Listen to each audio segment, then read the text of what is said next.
Hi guys, today we're finally going to be making this video that I did promise you all a month ago.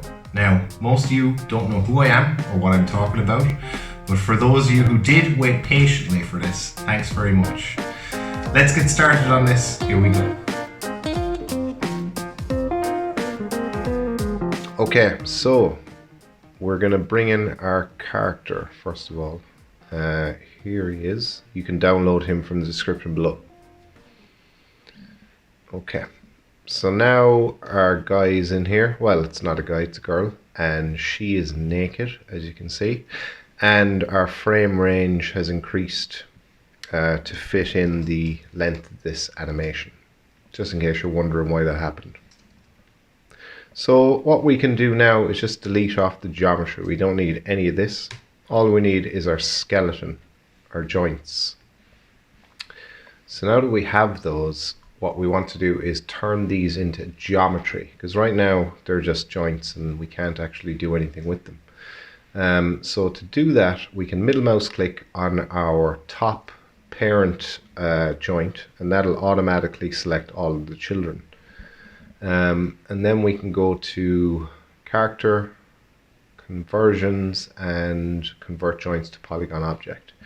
Now we get some polygon objects. I'll just hide off our joints. You can see that we have some polygon objects for our joints, but they're not animating because we need to bind this geometry to our joints. So middle mouse click again to select the parent and all the children, and then hold down Control and just select the geometry.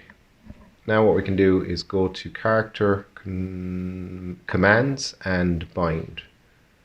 So now if we hide away our Mixamo-Rig hips there and hit play, you can see that our geometry is animating along. So that's good. So now we have some geometry that we can clone our spheres around. So let's go and create a cloner. And we want to clone some spheres. So we get a sphere and we'll reduce the radius down to 4. And now if we make the sphere a child of the cloner, we can go into the cloner object and go into the object tab, set the mode to object, and the object we want to clone along is this polygon object here. So drag that down to the object field. So now we have some spheres being cloned along the surface of our geometry, of our polygon geometry. So we can increase the count here as well. So maybe we'll go up to 500 on that. So we've loaded them.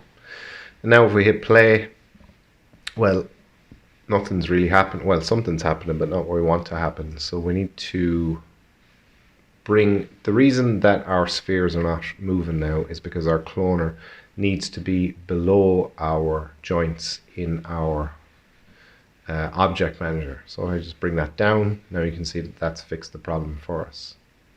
So we want to make these spheres dynamic. So go to your sphere object, right click, go to simulation tags and add a rigid body tag. And now if we go into the, well, we actually can put this onto the cloner, not onto the sphere. Put it onto the cloner, then we can go to the collision tab, set the individual elements to all. So that'll say, okay, we want all of the clone spheres to be dynamic in their own way. So if we hit play, they'll all just burst off, which is good, but it's not what we want. We want them to follow along the geometry that the cloner is referencing. So how do we do that? Select your rigid body tag and go to the, let's see, force tab. Follow position, set that to 10. And now our spheres are going to follow along with our geometry. So we can increase the count. Well, before we do that, we'll just bring in a bit of randomness in the size of our spheres, because right now they're all the same size. So what we can do is get our cloner, select our cloner object, go to MoGraph effector and get a random effector. So that's going to randomize the position. If we hop into the parameter tab of the random effector, we can see that's randomizing the position. We don't want it to do that. we just want to randomize the scale of this. If we turn on uniform scale, we can set this to be -1. And then we can hit enter on that. And now we're going to get a bit of randomness in the size of our spheres. So you can see our character doesn't really have a head actually at the moment. He seems to have lost his head. We set this to -0.7 and we get a bit of a better look, I suppose. Now we need to increase the amount of spheres, I suppose, so we can get some more clones up on his head. His head's looking a bit chopped off. So hopefully if we go into our cloner object and bring this up to maybe 600, didn't really make much of a difference, to be honest. Let's maybe increase this. Well, we'll pause it first and see if we can increase the scale of our spheres, maybe up to 5. Let's watch that again. Now there's just, the spheres are way too big. So I'm going to go down to 3 maybe. And I'm going to increase the count of this to 750. 750. That's looking a bit better, I suppose. You might argue that it looks exactly the same, but yeah, he's got kind of a head on him now at this stage. Let's try -0.6 for the randomness, or -1 even. Yeah, okay, I'm gonna go up -1. Okay, so now we have our guy and the spheres are cloned around him and he's dancing. So now we need to bring in our background. So let's create a background object. And we can double click here to create a new material, open up the material, and we can go to, let's just pause this. We'll go to the luminance channel, turn that on, turn off color and reflectance, and then we can load in our background image, which is here, and it's available to download in the description below. So this is just a picture of my desk that I took, and I'm going to apply this, well, let's call it background first of all. Let's apply this to our background object. And now you can see our guy is in our scene. Well, our background is behind our guy and he is in our scene. But he doesn't actually look like he is because the position of the camera, we need to fix that. So we can create a camera, make it active, and then what we can do is try and make our guy look like he's actually there, just by moving the camera around. You can use these tools, these icons here, or you can do it whatever way. I use Alt on my keyboard to do so. So it's not bad. I want to get kind of a position where he has both feet on the ground. Maybe have a look at that again.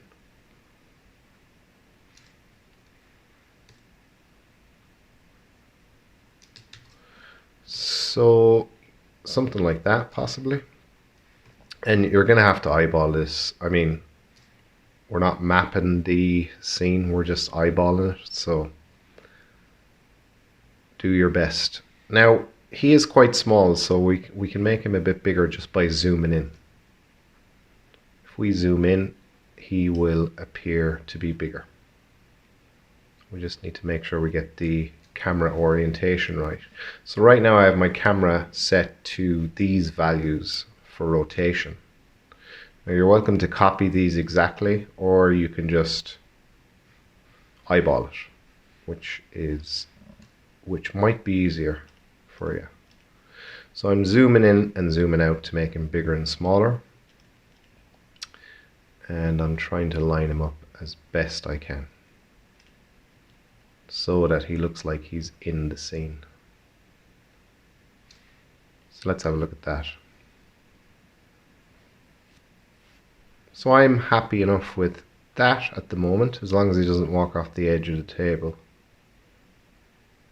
Okay, that's fair enough. So what we can do now is bring in a floor. So let's create a plane object. Just call this floor. And we can move this around and see. I want to kind of line it up to the edge of this desk. So I'm going to hit R on my keyboard and rotate that. And then hit spacebar to go back to the previously selected tool and just move this over. Spacebar again. And just line that up with the desk as best you can without being too finicky about it. Something like that. So that lines up nicely. And then I'm just going to stretch this out so that it's going to stretch across the entire shot. So I'm just bringing this over so I have access to this orange circle and then dragging that across.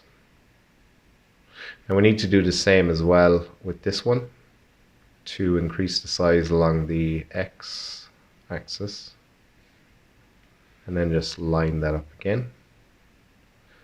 So now we have our floor. Well, it's a desk, but we're calling it a floor. We'll call it a desk just to be super precise. And now that we have our desk, we can apply a material to it. Well, we have to if we want it to look good. So we're going to duplicate this background material and we're opening it up, copying the image from it. And we're going to put it into the color channel because we want it to catch shadows, and it won't be able to do that in the luminance channel. Okay, so now that we've done that, we can apply this new material that we should call desk to our desk object. We need to select the texture tag, set the projection to frontal, and if we do a render to picture viewer, I'll just check my turn off save. It's unnecessary to do that actually, just ignore me. Render to picture viewer on that, and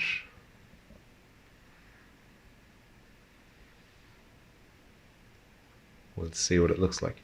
So it looks rubbish obviously, so we need to fix that. So to do that, we can right click on the desk, go to Cinema 4D tags and add a compositing tag. Then we can turn on compositing background. Now if we render that again, it should blend in nicely with our background.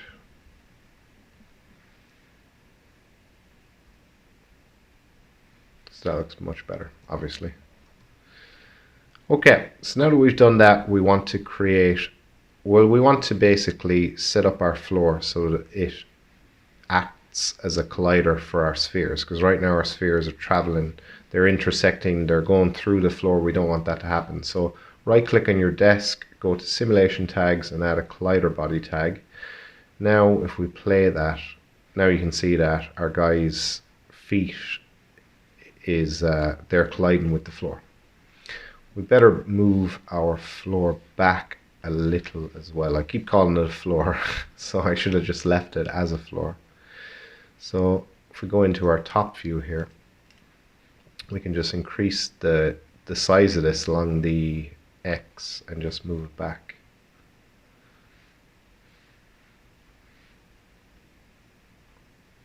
To about there, we fine.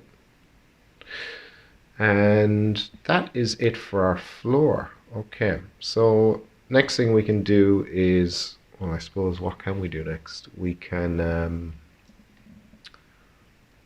suppose we can set up the material for the spheres. So we'll do that now to make these look a bit better. No, what we'll do is we'll set up the screen, which is going to reflect our character. So I'm going to create a plane for this, and we'll call this screen. We can set the size of this to 1920 by 1080, as I'm assuming the tablet's screen size is something similar. Set the width and height segments to 1, and now we can just scale this right down. Bring it up along the Y, and now we just have to kind of eyeball this to make it line up with our tablet as best we can.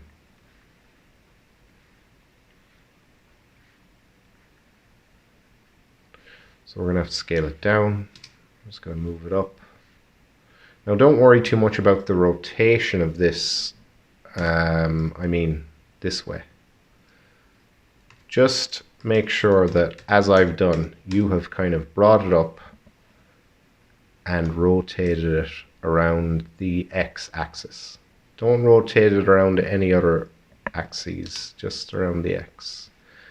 That way you'll be able to, if you move it up and down, you'll be able to intersect your character, and that means that it'll catch reflections. So that's kind of the goal here. We want to be able to see our guy in the reflection of this tablet, just to make it a bit more believable.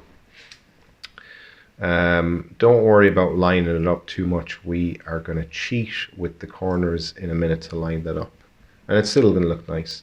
So we have our screen, and now we can create, or we make it a bit bigger just so we can test this out. And now we'll create a material for our screen, so we can use our desk material, create a duplicate of it, and let's call this screen. And now we want to turn on reflectance, because of course we want to get a bit of reflection of our guy in the screen. And then we can turn off default specular, add a Beckman, and set the attenuation to additive. Next, we're going to bring down the roughness to a very low value, because we don't want hardly any roughness in our screen. Reflection strength we can bring down to something like this, and we'll leave it at, we'll turn down specular as well, right down. And let's apply this now to our screen object. Select the texture tag, set the projection to frontal, and well, let's just do a render to picture viewer and see what that looks like. So we're not seeing our reflection of our guy in our screen at all. So let's have a look and see what's going on. It might be that we don't actually have any light in our scene. It probably is exactly that. So let's create a light and bring it up. Go into the coordinates tab, just bring that right up. And I'll just hop into my top view, maybe just bring it slightly in front of our character, ever so slightly. Something like this position. And we'll turn on shadows for this. Set the intensity to 80. And we'll render to picture viewer on that again. So we're still not getting any reflection of our guy. So we might need to rethink this. Okay, so this is pointing up way too high. So we need to rotate this around so it's going to intersect with our guy.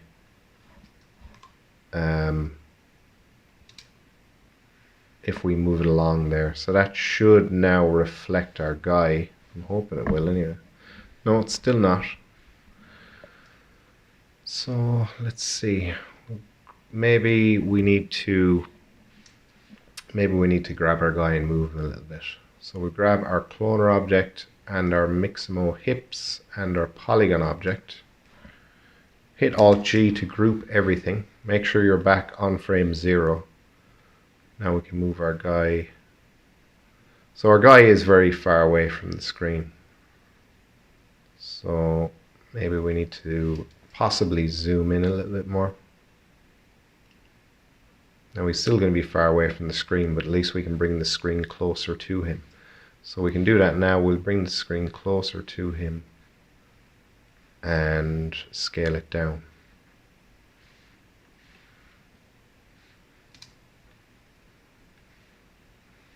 Now let's see if that gives us what we're after. Okay, so finally we're getting a bit of reflection of our character in our screen. So that's good.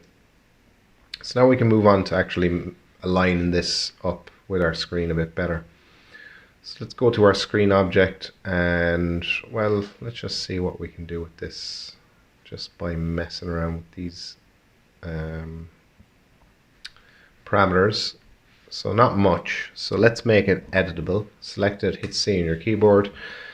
Then we can go to our rectangle selection tool and go into points mode, grab this point, and now I'm just going to start lining this up in a cheating kind of a way. So it's not going to be, you know, lined up in a 3D environment. It's just going to be based off of our perspective, which is fine. Move this up, grab this one, move this over. And I'm going to quickly look at my tablet to see how far the screen goes down. So the screen goes down, seems to go down right close to the bottom. There's a little bit of, you know, like that black reflective material, whatever it is, that's always at the edge of screens, but there's not much of it.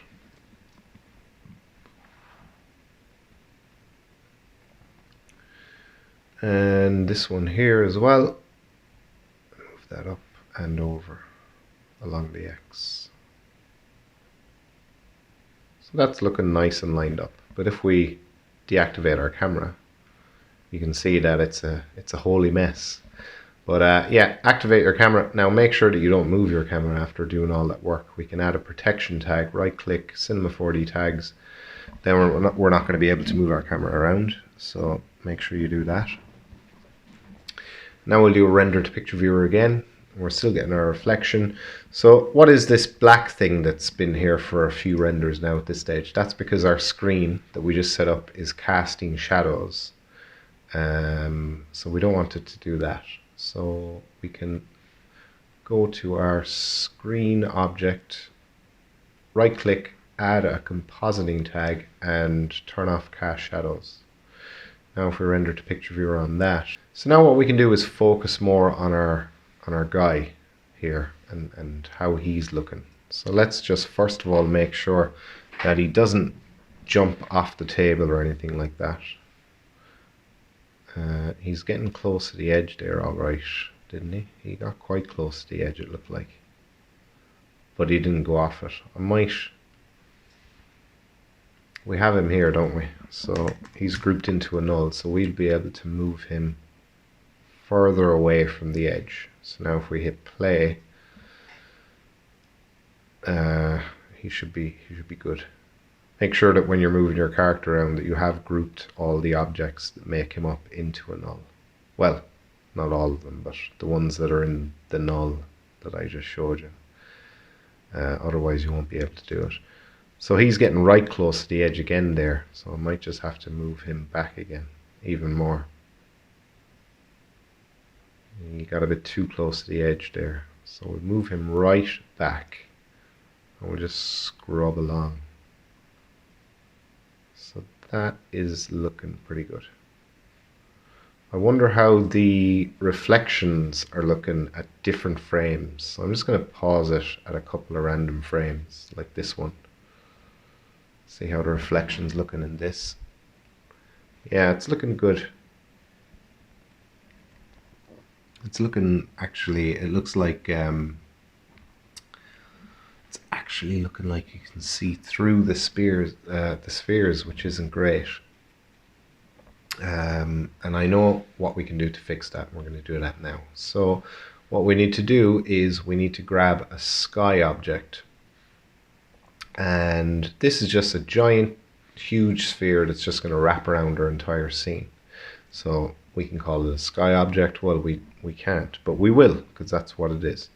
We need a material for the sky object, and the material needs to be our scene. So what we can do is we can load in our background image into the luminance channel. So we'll do that now. Load in your background image into the luminance channel. That'll wrap around the huge sky, the huge sphere in our scene. And then our scene, any reflective materials in our scene will be able to reflect this image. And also this will provide lighting information to our scene once we turn on global illumination. So that is really handy. So let's call this sky, and we'll apply this to our sky object. And we don't want to see this, so let's grab a compositing tag and turn off scene by camera. So now we're still going to see our background object. Let's go into our render settings and turn on global illumination. And let's do a render to picture viewer on that and see what we've done. Hopefully we've done something good. So I'm just going to pause the video here and we'll be back in a minute. Okay, so that's not looking too bad. Well, it's looking a lot better actually than what this was looking like. So global illumination and the sky object has done us a lot of favors there. But our screen is still a bit too reflective. Maybe we need to bring up the roughness and maybe bring down the reflectance of this. So let's do that now. Bring up your screen material, jump into the reflectance channel, bring down reflection strength and maybe increase roughness. Let's do another render to picture viewer on that, and I'll pause it here so you guys don't have to wait. Okay, so that's not bad. We can try maybe bring down the reflection strength even more and then render that one more time. Hopefully this will be the one. Render time wise, we're not looking too bad. We have 8 seconds. This one was 12. Seems like if we bring down the reflection strength, we're reducing render times. Yeah, so I think I'm happy enough with this for the reflection strength, so I'm going to go with it. So now we can focus on the materials for our guy. And again guys, I am aware, I must mention the elephant in the room, that this character does not have a head, and I intended him to have a head. But as I'm doing this recording live, it's going to take me a bit of fiddling to actually fix that. So I'm not going to be able to fix it as this is live. So we're going to have to ignore the fact that he has a head. I mean, we could, I don't know, maybe increase the size of the spheres. That might help us a little bit. Kind of helped us. They kind of fall down a bit. If we increase the count, it's going to slow down our render time. But it might give us, it kind of does give us a head, but it is increasing our render time, or making our viewport playback slower. So I'm just going to have to just kind of ignore the fact that he doesn't have a head, unfortunately. I just undid that again, so my sphere now is back to 3 centimeters. He kind of has a head, but it's just kind of flopping a bit. It's just like a really stumpy looking head. I wonder if increasing the follow position would help at all. Yeah, it just makes our spheres more kind of shitty looking. So we'll try 15 and see. Yeah, no, I don't like it. I'd actually prefer him to not have a head than to look like, than for those kind of dynamics. So he's not going to have a head. Anyway, I've wasted enough time. Moving on. Okay, so we're focusing on the material of this guy now. So let's create a new material, and we'll call this guy spheres. And we'll apply that to the cloner to the sphere. Let's get our interactive render region. Let's get our interactive render region rocking, and we can bring up the quality to about here, not full. And we can open up our material editor now and just kind of start messing around with this, seeing if we can get it looking nice. Are we happy with the shadows before we do that? The shadows are okay, I suppose. I'm just going to turn off my interactive render region for 1 second. It looks like my desk has moved over. It's not lined up anymore for some reason.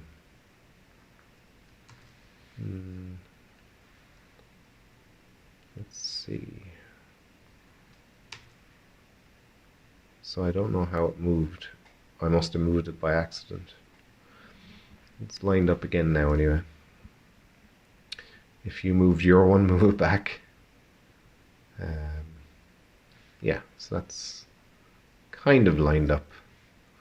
I mean, as long as he doesn't cast any shadows over the edge, it should be fine. So we'll turn back on our interactive render region. And we'll have a look at these shadows. Okay, so they're okay, I suppose. They're okay. They're not bad, these shadows. We could just kind of move our light a little bit closer to our guy. Yeah, okay. That'll do. If we bring up the quality, they'll obviously look a lot better. We're just going to have to wait a bit longer to see the results. Okay, that's fine. So now let's see what we can do with this material for our spheres. So we can go into the reflectance channel and we'll turn off default specular, add a Beckman, set the attenuation to additive, and bring the roughness right down. Bring the reflection strength down, I suppose. And specular we can bring down as well. So you can see that our spheres are actually reflecting our sky object, which has our image attached to it as a material. That's why we're able to see the reflection of the scene, of the background in our spheres. So that's not looking too bad. We're definitely doing a Fresnel on this one. So let's do that now. This is going to make a way better. This is going to look way better. It's going to make a huge difference. Well, you might not like it. You might like the lack of it. If I bring up the reflection strength a little bit.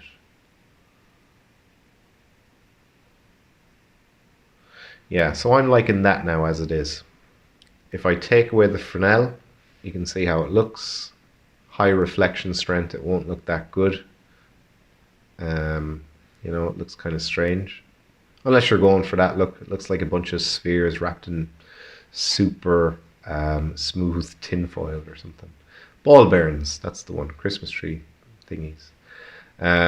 So I'm going to go back to my Fresnel and add that in. I think I like the way that's looking. Okay, so we have our headless guy flapping his limbs around with no head. And he's not falling off the table, which is great. And he's not going to go too close to the edge that he actually casts a shadow off of it.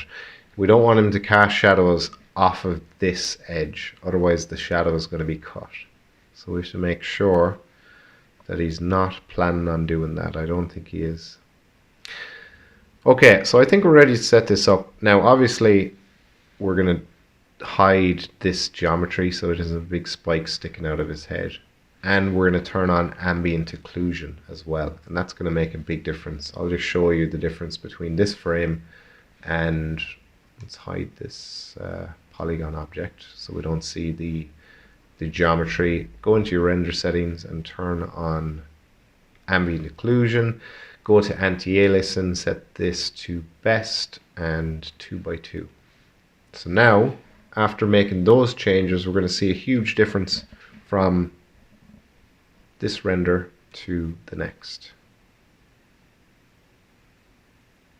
I'll just flick between them as well so you can see.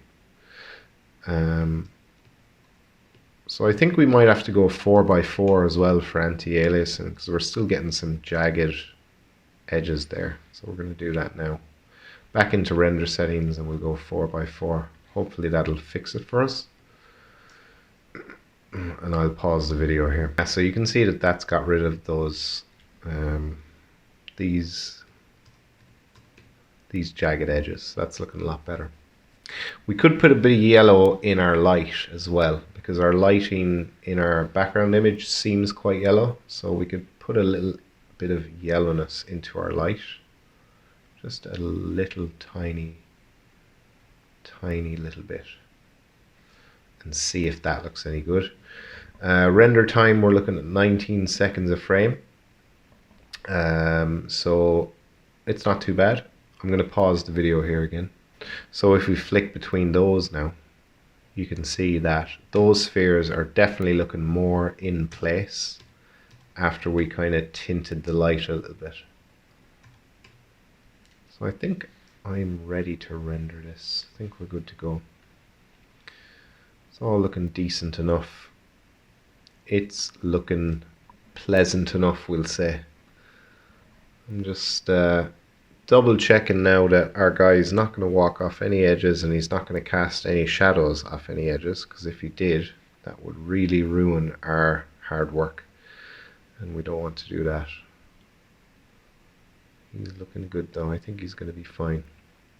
And you know what I'm going to do as well? To save all of our CPUs, I'm going to cut down the amount of frames, because this is a lot of frames. And I don't think any of you want that long of a video to render. I'm going to provide the image sequence in the description below, so you guys can continue on with the tutorial anyway. But just in case you guys are planning on rendering this out, I think we can go with something like 380 frames, and that should be enough for our cause. So that is good to go. So I'm going to set this up for render now. I'm just going to do a Control S to save. You guys may not have actually saved your file yet, so make sure to do that first. Go into your render settings, output. Let's grab 1920 by 1080. So reduce that to 1280 by 720 if you want to, speed up your render times. We're going to do all frames. We're going to be turning down the reflection depth to 2, saving this as a PNG sequence, and we're going to save it to a folder called sequence, and I'll just call the sequence as well. Alpha channel, turn that off, we don't need it, and that's it. We're good to go. We can set this up now. We can add this to the render queue. Okay, so I'm just do a Control S to save my file, and let's bring up the render queue, and we can add this guy in. Okay, so that's it, guys. Before we finish up, we'll just have a look at the estimated time, see what we're dealing with. So I'm getting about an hour render time. It is going up now, so maybe an hour and a half or something like that. Could go up to 2 hours, but it will probably go back down once it kind of settles itself. But thanks for watching, guys. Hope you learned a lot, and if you did, please hit that like button and subscribe. We'll see you in the next video.